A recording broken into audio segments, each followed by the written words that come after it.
नमस्कार दोस्तों, मैं आपका अपना डॉक्टर सुरेश परिहार। आज हम इस एपिसोड के माध्यम से हमारी जो मनोधार्मिक यात्रा है, उसके 3 एपिसोड जो हैं उसकी चर्चा करेंगे।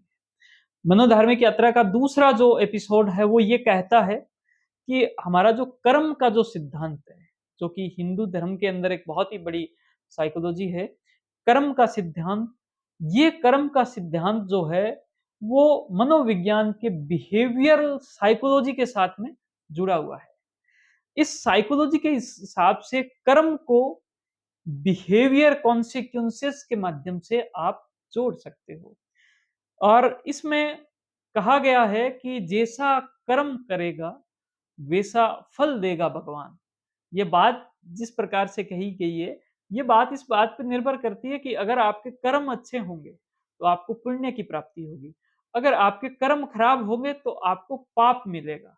दोस्तों, ये बात जब कही गई है, तो इसका बिहेवियरल साइकोलॉजी के अंदर ये कहा गया है कि हमारा जो मन है, 2 बातों से चलता है। एक बात रहती है जिसमें रिवार्ड, दूसरी बात होती है पनिशमेंट। यानी कि आप अगर अच्छा कुछ बिहेवियर शो करोगे, आपका अगर बिहेवियर अच्छा है, आपका अगर कर्म अच्छा है, आपका अगर सब कुछ बढ़िया है जो आप करने जा रहे हो, तो आपको रिवार्ड मिलेगा या आपको इनाम मिलेगा। और अगर आपका कर्म जो है, बिहेवियर अच्छा नहीं है, तो आपको पनिशमेंट मिलेगी। दोस्तों, बिहेवियरल साइकोलॉजी जो है, वो कर्म के सिद्धांत के साथ में ऐसे जुड़ी है। तो ये एक बात हो गई। दूसरा हम डिस्कस करने वाले हैं जो हमारे धर्म के अंदर संस्कार की जो एक विद्या दी गई है कि संस्कार संस्कार क्या है। संस्कार को साइकोलॉजी में कहा हुआ है सबकॉन्शियस प्रोग्रामिंग, कि हमारा जो मन है वो उसका जो सबकॉन्शियस जो पार्ट है, उसका काम है कि हमारी आदतों के अंदर चीजें आ जाए, ताकि हम वैसा ही व्यवहार करेंगे, वैसी ही चीजें करेंगे। हम अपने माता पिता से कैसे नमन करते हैं, कैसे उनको नमस्कार करते हैं, ये एक संस्कार है। हम बड़ों की जो रेस्पेक्ट करते हैं, ये एक संस्कार है। और ये हमारी सबकॉन्शियस प्रोग्रामिंग जो है, उसके माध्यम से अपने जीवन के अंदर झलकता है। तो बचपन के संस्कार और चाइल्डहुड जो कंडीशनिंग का साइकोलॉजिकल और स्पिरिचुअल जो इफेक्ट है, वो हम इस पार्ट में डिस्कस करेंगे। तीसरा जो पार्ट है, वो रहता है ध्यान के बारे में, जिसको धर्म के अंदर ध्यान कहा गया है। वो हमारे साइकोलॉजी के अंदर माइंडफुलनेस थेरेपी के माध्यम से रहता है। माइंडफुलनेस थेरेपी कहती है कि अपने आप को जितना ज़्यादा हो सके वो स्लो कर दो, धीरे कर दो।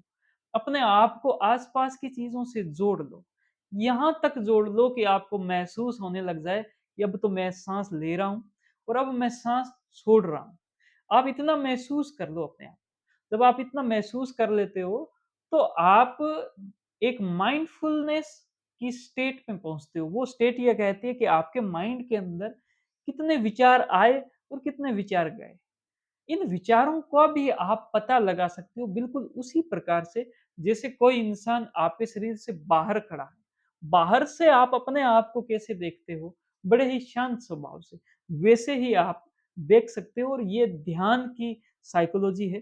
तो इस वजह से जो ध्यान है और माइंडफुलनेस जो है, ये टेक्निक बहुत अच्छे से कारगर होती है। इसके साथ में हम एक माइंडफुलनेस बेस्ड कॉग्निटिव थेरेपी को भी जोड़ेंगे, जिस कॉग्निटिव थेरेपी के माध्यम से जब आप इतने रिलैक्स स्टेट के अंदर एक-एक अपने विचार पर इतना शानदार तरीके से ध्यान लगा पाएँ, आपका यानी ये ध्यान योग बन जाए।